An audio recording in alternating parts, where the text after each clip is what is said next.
Hello, friends of grace. Thank you for watching this presentation titled Sing to the Lord, Why Congregational Singing Matters. And thank you, Wayne, for doing this. Throughout history, music in general has played a vital role in all cultures, no matter how remote.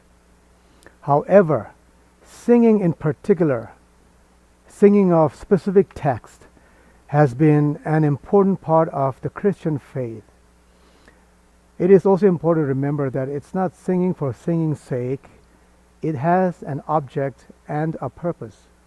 The object being Christ and the purpose being His great glory. The Bible has thousands of references to music. We can go to Jubal, Genesis 4, as the father of all musical instruments. Moses and the congregation sang to the Lord as they came out of Egypt. In Chronicles chapter 15, we read about Chenaniah, who is introduced to us as a skillful singer and was in charge of teaching others how to sing. We can go to Psalms, lots of examples of music and singing in particular. For example, Psalm 96. Sing to the Lord a new song. Sing to the Lord, all the earth.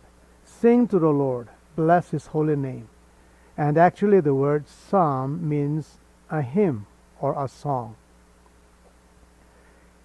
In the New Testament, we are admonished to let the word of Christ richly dwell within us, with all wisdom, teaching and admonishing one another with psalms and hymns and spiritual songs, singing with thanksgiving to the Lord. So if, as Christians, we have been commanded to sing, how then can we reclaim this lost heritage, or how can we nurture this gift? That is what I will try to answer.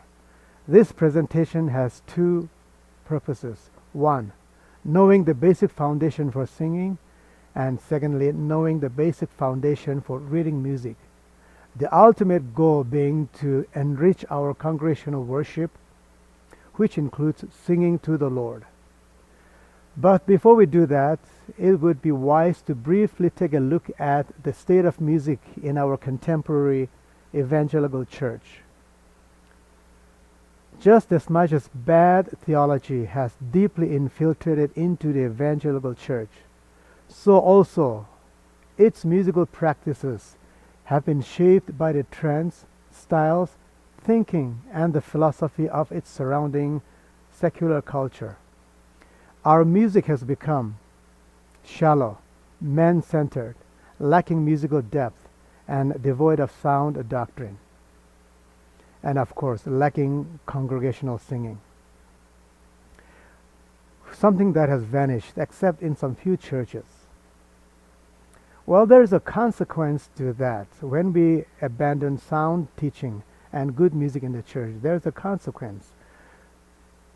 The consequence is this: we have created a church culture standing on very thin ice, unable to withstand the pressures of the world, and also in addition to that, unable to distinguish between truth and error.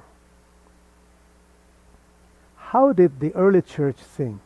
We're talking about, let's say, the 1st century, the time that the 4 Gospels were written.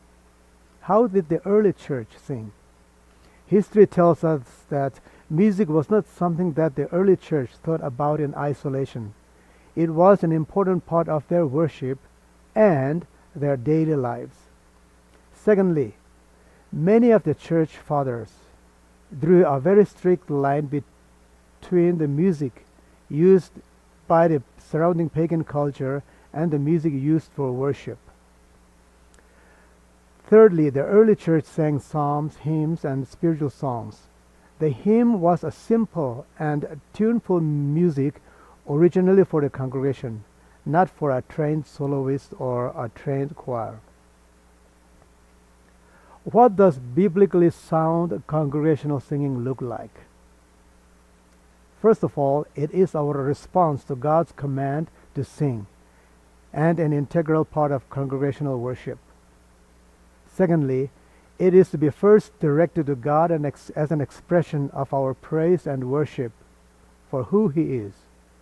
Thirdly, it is for the edification of the congregation. And then, it is to be biblically based and founded on sound doctrine. And finally, it is to be done with excellence. What do we need to do to revive this lost heritage? First and foremost, God clearly commands us to sing, so we must sing. It is not a suggestion, it is a command for us to sing. So we must sing, and we must do it joyfully. Secondly, we must encourage vibrant congregational singing of Christ-honoring songs. By the way, just as an aside, a congregational singing or good congregational singing is not an end in itself. It has a purpose, and the purpose is the great glory of the Lord.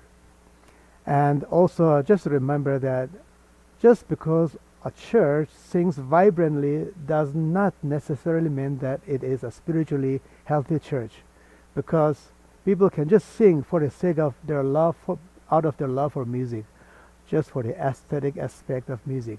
But we need to go beyond that. Our singing is purposeful. It is a gathering of redeemed people, saved by grace, longing for the truth and singing to the great glory of the Lord. And when we have that foundation in our hearts, that we are being saved by grace, redeemed individuals, our hearts are filled with joy to sing. And really, basically, that is the first and foremost foundation for effective and vibrant congregational singing. Thirdly, let's remember that our bodies are designed for singing. If we look at the vocal anatomy, the vocal cords, as to how we can sing in parts, it is designed for singing. Finally, singing is for all. Vocal experts tell us that if you can talk, you can actually sing. So that is good news for all of us. So let's go to the two important foundations that we had mentioned earlier. Knowing the basic foundation for singing and knowing the basic foundation for effective sight reading. Let's go to singing first. So, good singing is founded upon two important principles. Again, good singing has two basic foundations. Number one is good body alignment, and secondly, deep breathing. Basically, a good body alignment means that our bodies are aligned. The 6 joints in our bodies that support good singing are properly aligned. Really, it's just like a car that has one tire that is not aligned. You cannot drive it effectively, it'll wobble. Same thing, if our bodies are not aligned well, we are not prepared to sing well. And by the way, this is not just good for singing, it is essential for good health as well. So let's remember the 6 joints, well aligned, effectively aligned. Up here is what we call the occipital joint. So the skull is gently resting on top of this joint called the occipital joint.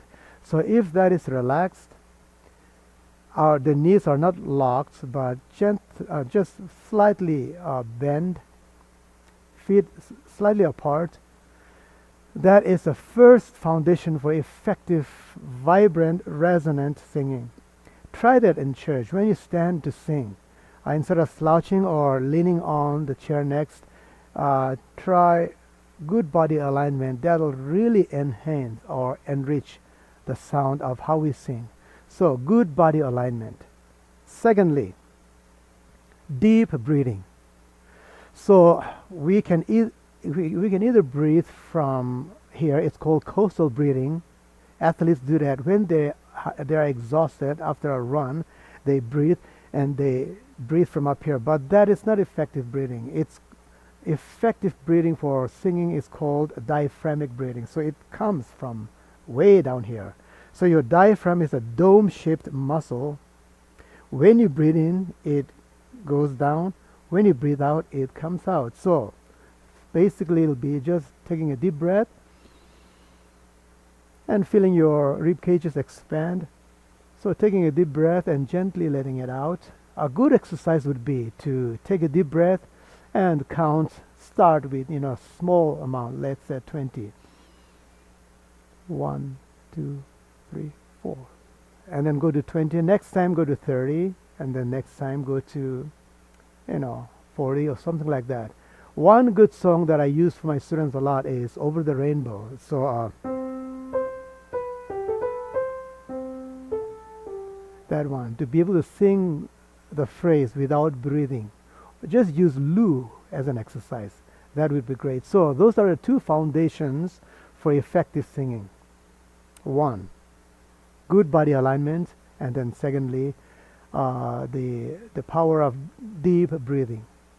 There are other things as well, like resonance or intonation, pitch, rhythm, and things like that, that we can cover later on. But for now, just for what we need, let's remember these two things: good body alignment and effective breathing from the diaphragm. All right. The second foundation is knowing how to read effectively. We have hymn books that we can use, or we have an option of looking at the projection, the lyric projection. There is, the good thing about projected lyrics on the screen is that everybody is looking up, and really that helps us be aligned. But the negative aspect of using lyrics on the screen is that we do not know how to read music, and we do not know how to sing in parts as well. So we have hymn books distributed in the pews. So if you can use that, that would be great. So how then can you use the hymnal effectively? So basically learning how to read music, how to recognize key signatures, how to recognize what pitches are. So that's what I'll try to briefly explain. In the famous movie Sound of Music, we are introduced to these lyrics. Let's start at the very beginning. And then it says, when you read, you begin with A, B, C. When you sing, you begin with do, re, mi, fa, sol, la, ti, do. So basically, the first essential for good sighting is to really recognize your scale. For our purpose, let us look at the major scale. So this is the major scale.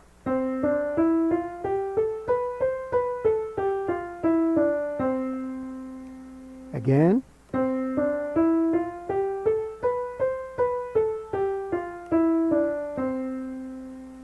We have the minor scales as well, or all cultures have their own scale system upon which their music is built. For example, in the Orient, Asian countries, they do their music based on the pentatonic scale. Or Middle Eastern, what we call exotic scales. But for our purpose, Western music, it's based on the major scale and the minor scale. For our purpose, we just need to know the major scale. So if you can recognize these 8 tones, or really 7 tones, because the last one is a repetition.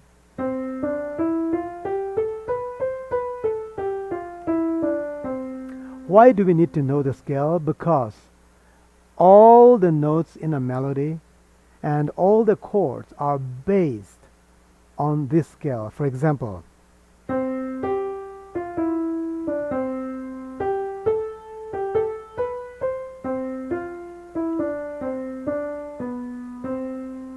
that is a melodic passage, but it is derived from those 7 tones. Secondly, out of the scale, you have what we call chords. So,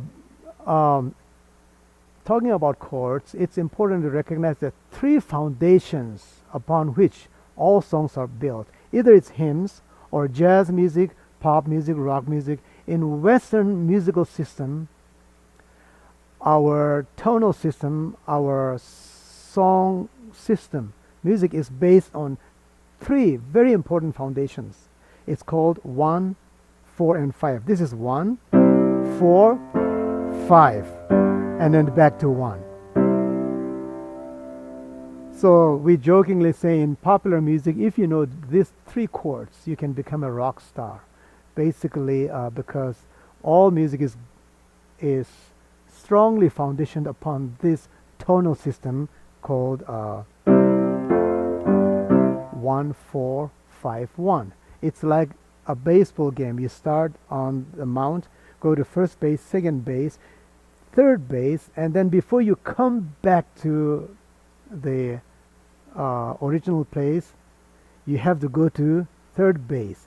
So 5 functions as the last base before you come to the I think it's called a mount, right? So again, here we go. 1, 4, 5, 1. Think about any song out of the hymnal. It'll go to 5 before it comes to 1. For example, da da da da, joy to the world. So basically, if we were to again dissect all the hymns, they would always use these chords, other chords as well, but it will go to 5 before it goes back to 1.